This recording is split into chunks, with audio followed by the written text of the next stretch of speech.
they say that ADHD can't be treated with just medicine. And I believe that, because I know that, 10 years ago when I first got diagnosed, I just took the medicine.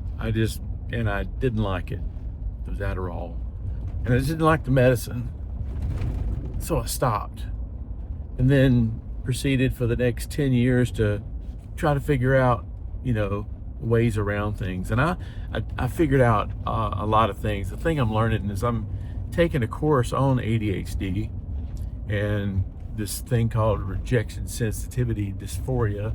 And I know how silly that sounds, but it's real. I can tell you that I've altered my life several times, not really knowing why, and it was because of that.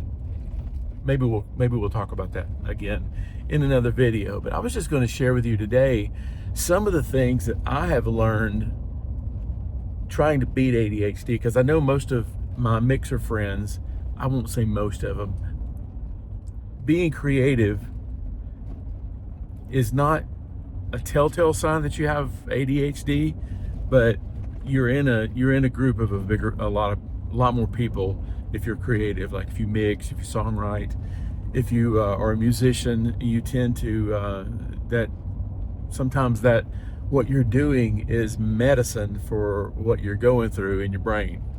So I was just going to tell you a few things that I have done in addition to the medicine that I'm now taking, which does help a little bit. It's not a night and day thing. It's just like what I teach in mixing. Mixing is not one thing. It's 1,000 little things, and the little things are what make you as far as your mixing. Sorry about all the shakiness here, but I'm in the car again, truck.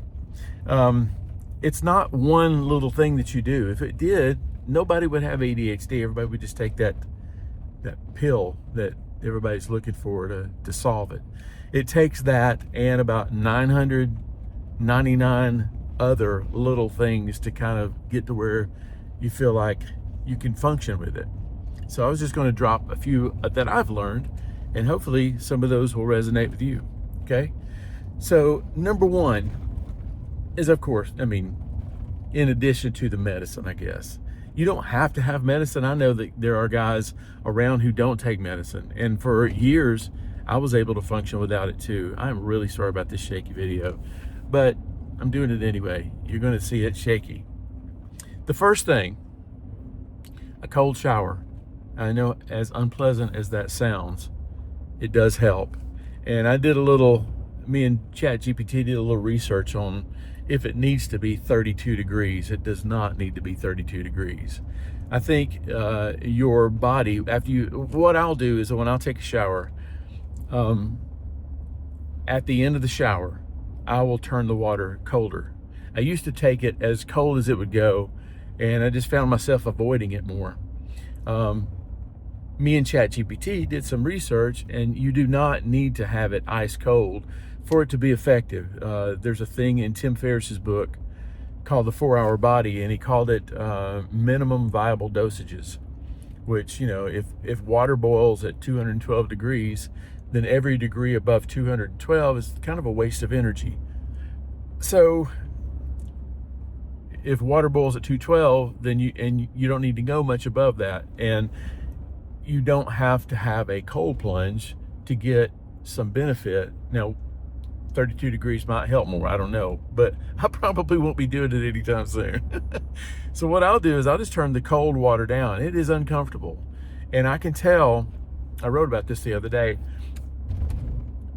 the air that felt so cold when I got in the shower feels really warm after you cool the water down, and I do feel better. So try this when you're taking a shower. At the very end, see if you can stand 30 seconds to a minute of colder water. It doesn't have to be freezing cold. Bonus points if you can, but again, I find that the minimum viable dosage is much colder than you were used to. I would love to hear what you do too. So number one, cold shower. That does help, and it doesn't have to be a whole cold shower. It could be a partial cold shower. Okay, that does help, definitely. Second thing, that I've noticed is that I love tools, just like we all love our plugins and things like that. I love tools too. I've got Notability, I've got Evernote, I've got Google Calendar, I've got Google To Do, I've got a bunch of productivity things because I thought it was a productivity thing problem that I was having, and in partiality, I guess it was, but the root of it was my ADHD. So what I have found is instead of buying new tools, simplify. What I have done recently is I have been trying to put everything in my Google Calendar. Since I have Google Calendar I use Gmail and Google Calendar and all that kind of stuff. I'm going to pull over here so that I can concentrate. I use Google Calendar and Gmail, all that kind of stuff, and I find that there is a little add-on that you can do called it's called Tasks.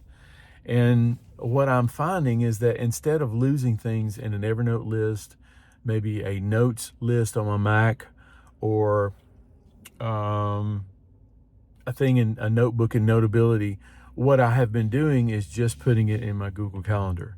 I'll try to schedule everything out for a day, and those tasks, it's a little blue icon with a check mark in it, and it's probably on your computer already.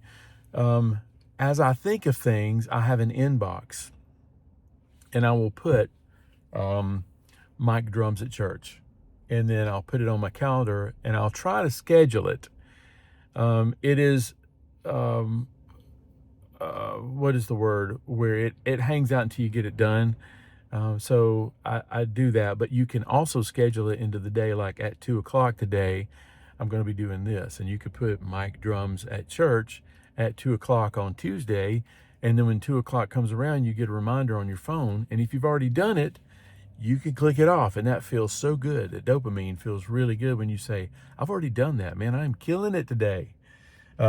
So this task thing, what I'll do is if it's a task that I need to do, it's on my calendar. It will also live with all the things that I've got scheduled, like maybe a Zoom meeting, maybe a meeting with my mix students on Mix Coach Member. I will schedule a Zoom meeting, and that's on there too. So I can actually see what I have done that day. And also the other day I had a really, really productive day. And I noticed that everything on my list that day had a strike through it. It was done. I did a lot of stuff that day. And some of the stuff was just me being realistic about what I'm not going to get done today, and that could wait till tomorrow. And then you can either just take it on your Google Calendar and you can pull it over to the next day, or you can click it and you can edit it. And then typically what I'll do there, I have an inbox in that task thing. I have an inbox. So sorry.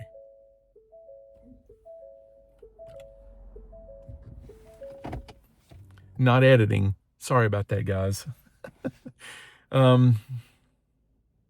Okay. I have an inbox. I don't know if it comes that way or not, but in the task list, it has an inbox. And I put everything like last night before I went off to sleep, I thought, I'm going to put this in my calendar. This is an idea for a video or a tutorial or a chapter in my book that I'm writing. And then when I get it scheduled, I have another category called scheduled. And so when I get it on my calendar, instead of it living in two places, on my calendar and in this list, I'll move it to scheduled. And that way my inbox doesn't get full. So number 2 is keep everything in one place if you can. Your to-do list, your calendar. I still haven't, the Google Meet thing's not, but I guess I could use it. But as far as tasks, that's really important. So put everything in one place. So number 1, cold shower. Number 2, simplify and keep everything in one list. Let me think of another one. Here's something that I have been experimenting with for years, and I don't know why I slip on and off of this road, but having a morning routine is really, really, really beneficial. I try to get up, have a little quiet time. I'm trying to read through my Bible again this year. This will be 5 or 6, maybe 7 times I've done this. It's really good. It's a chronological reading plan, but if I can incorporate that into my morning, it is better. But the thing besides that helps is journaling. I don't remember which book this came out of. Maybe I'll put it in my notes if I can think of it. But there's a thing called I think it's called the artist page. I think that's what it's called. And all you do is you basically brain dump onto a piece of paper. My brain dump typically it starts with yesterday and then I go. And I know that I've got a 15-year-old daughter. I know that many, many years from now, she might appreciate that I took the time to do this. I was talking to her about it today, where she could hear where I was when I was at a certain age in my life or whatever. But I have noticed that either typing it out or writing it out, they say you should, just write a couple of pages out, but I find that typing is a little better.